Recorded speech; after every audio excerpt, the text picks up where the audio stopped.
सबसे पहले तो मैं धन्यवाद देना चाहूँगा मेरे बड़े भाई श्री श्रवण जी का और उनके चैनल का न्यूज सारथी का, जो हमारे बीच जनता रसोई के कार्यकर्ताओं के बीच आज पहुंचा है। जनता रसोई हमने लॉकडाउन फर्स्ट में शुरू की थी और इसी सोच के साथ शुरू की थी कि किसी भी रूप में हम नर को नारायण मानकर उनकी सेवा कर पाएँ। जिस प्रकार से अचानक से लॉकडाउन हुआ, उसके बाद से एक हम सभी कार्यकर्ताओं ने एक सामूहिक रूप से हमने सोचा कि किस प्रकार से हम उन लोगों की हेल्प कर सकते हैं, उन लोगों की सहायता कर सकते हैं जिनको आवश्यकता है, भोजन की आवश्यकता है। किसी भी प्रकार से उनके काम में धंधे बंद हो गए हैं, उनके रोजगार बंद हो गए हैं, मजदूर वर्ग है, ऐसे काफ़ी लोग हमें दिखाई दिए। तो हमने एक निर्णय लिया कि हम भोजन पैकेट, तैयार भोजन पैकेट वितरण करेंगे। एक सामान्य सी संख्या हमने सोची थी कि 500 भोजन पैकेट का वितरण हम रोज रखेंगे, लेकिन माँ भगवती, बाबा राम साहब पीर के आशीर्वाद से निरंतर ये भोजन पैकेट बढ़ते गए और आज जनता रसोई का ये 46वां दिन है। लगातार अगर भोजन पैकेट की मैं बात करूं तो हम लगभग इस लॉकडाउन के समय 24,000 से ऊपर भोजन पैकेट वितरण कर पाए। लेकिन जब लॉकडाउन 3 हुआ तो उसके बाद हम सभी ने महसूस किया कि अब काफ़ी छूटें, काफ़ी राहत मिल चुकी है। जो मजदूर वर्ग है वो भी अपने अपने घरों की ओर जा रहा है।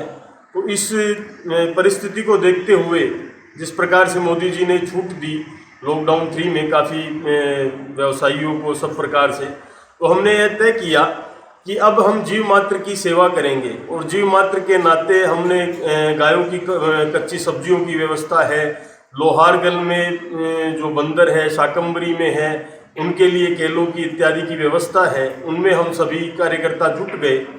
इसी बीच में हमने एक बार नवलगढ़ में कर्फ्यू लगा, तो हम सभी ने निर्णय लिया कि किस प्रकार से हम घर बैठे सहायता कर सकते हैं किसी भी व्यक्ति की इस संकट काल के समय। तो हम सभी ने सोचा कि आज जिस प्रकार का देश में संकट आया है, उसमें मातृशक्ति का क्या योगदान हो सकता है, माताओं बहनों का क्या योगदान हो सकता है। उसके नाते हमने एक जनता मास्क मुहिम शुरू की। उसमें हम माताओं बहनों से घर पे जो उनके पास सूती कपड़ा है उससे 3 लेयर का मास्क हमने बनवाया और काफ़ी संख्या में, लगभग मैं ये कहूँ कि 60 के लगभग संख्या में माताएं बहनें आगे आई और कुल 3,500 से ऊपर मास्क हम लोग एकत्रित कर पाए। और इसके नाते 10 रुपये प्रति मास्क हमने उन महिलाओं को घर बैठे पहुंचाए। 35,000 रुपये कुल हम उस प्रकल्प के नाते उन मातृशक्ति को दे पाए और इसी सोच के साथ दे पाए कि उन्हें यह भी नहीं लगे कि उनकी कोई सहायता चला के कर रहा है, उनका भी देश हित में योगदान हो। और इसी संकल्प के साथ माताओं का भी हमें सानिध्य मिला। इसके साथ हमने एक मुहिम चलाई, जनता प्रवासी संपर्क केंद्र। बीच में आप लोगों ने देखा होगा किस प्रकार से कई प्रकार की भ्रांतियां आई कि बाहर का व्यक्ति किस प्रकार से अपने गांव आ सकता है, उसके लिए क्या व्यवस्था हो सकती है, ऑनलाइन रजिस्ट्रेशन कैसे हो सकता है।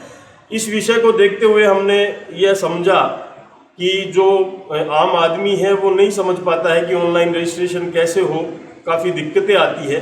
तो हमने एक जनता प्रवासी केंद्र बनाया। उसके नाते हमारे 2 कार्यकर्ता थे, उनके ई मित्र का काम है, तो उन्होंने घर पे बैठ के यह सुविधा दी कि कोई भी भाई यहाँ आना चाहे या अन्यथा बाहर जाना चाहे तो उसको हम उस रजिस्ट्रेशन के माध्यम से सरकार तक सूचना पहुँचाए कि किस प्रकार से वो यहाँ आ सकता है। कुल मिला के मैं कहूँ ये पूरा एक टीम वर्क का सा काम रहा और एक जज्बा रहा पूरी टीम में कि किस प्रकार से हम ज़रूरतमंद की सहायता कर सकते हैं। उसके अलावा मैं ये सोचता हूँ कि ये भगवान की कृपा भी रही हमारी पूरी टीम पे और भामाशाहों का सहयोग रहा निरंतर।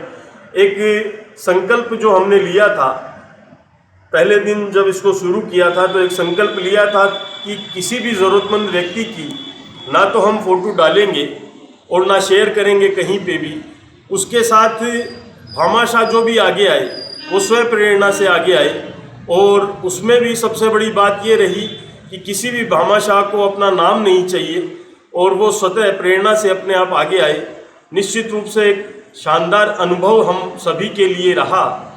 जीव मात्र की सेवा के साथ हमने एक और प्रकल्प पिछले 2 दिनों से चलाया है, जनता देव दर्शन कार्यक्रम। मैं ये मानता हूँ कि नर से नारायण तक हम पहुँचे, जीव मात्र की सेवा तक हम पहुँचे, तो यह भी आवश्यकता कि हम उस नारायण तक भी पहुँचे जो हमें लगातार इसके लिए संबल प्रदान कर रहा था। और इसी को लेकर हम हमारी संस्कृति की चिंता करें। इसी बात को लेकर हमने यह तय किया कि आज इतना लंबा समय लॉकडाउन का निकल गया, लगभग 50-55 या उससे ऊपर दिन निकलने वाले हैं, तो इन दिनों में अपने जो मंदिर है उनकी कोई भी सुध नहीं ली जा रही है।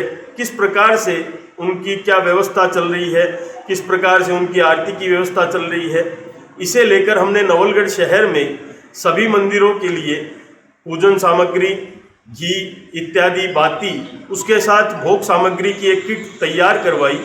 और लगातार 2 दिनों से हम अभी तक 42 किट मंदिरों तक पहुंचा पाए हैं। और इसमें भी हमारा संकल्प है कि हम सभी मंदिरों तक जनता देव दर्शन कार्यक्रम के नाते जा पाएंगे। कुल मिला के मैं कहूँ तो हमारी थीम ऐसी थी, जनता टीम के नाते हमारे मंडल अध्यक्ष मनोज जी सोनी ने बहुत अच्छा कार्य किया एक टीम वर्क के रूप में। उसके अलावा प्रगतिशील युवा मंच के कार्यकर्ताओं का सबसे बड़ा सहयोग रहा। हमारे मंच के सचिव श्री हरीश जी मिश्रा ने एक निरंतर पूरी टीम के रूप में कार्य किया, उसके लिए भी मैं धन्यवाद देना चाहूँगा। साथ ही लोक सेवा ज्ञान मंदिर ट्रस्ट के भाई विशाल जी पंडित और उनकी टीम ने बहुत अच्छा कार्य किया। जनता परिंडा मुहिम, ऐसे कई प्रकल्प हमने चलाए। मैं ये मानता हूँ कि जनता के द्वारा और जनता के लिए हमने वो समर्पित कर दिया, जनता ने ही हमें दिया और जनता को ही हमने समर्पित कर दिया। इस लॉकडाउन के समय मैं तो यही कहना चाहूँगा कि हम सभी घर पर रहें, सुरक्षित रहें। यह एक लंबी लड़ाई है, ऐसा नहीं है कि हम कोई इन 60 दिनों में जीत जाएंगे या जीत चुके हैं। यह एक लंबी लड़ाई है और हमें अपनी सुरक्षा के साथ अपने परिवार, देश और समाज की सुरक्षा करनी है। इसलिए घर पर रहें, सुरक्षित रहें। जिस प्रकार से केंद्र सरकार, राज्य सरकारें हमें गाइडलाइन दे रही हैं, हम सभी उनकी पालना करें और यही सबसे बड़ी सुरक्षा है। आज जनता रसोई का समापन अवसर है। इस अवसर पर हम सभी सुंदरकांड का पाठ करेंगे, उसके साथ ही विश्व कल्याण की कामना करेंगे कि किसी प्रकार से कोरोना रूपी वैश्विक महामारी से हम सभी बच पाएँ। जय हिंद, जय भारत, बहुत बहुत धन्यवाद।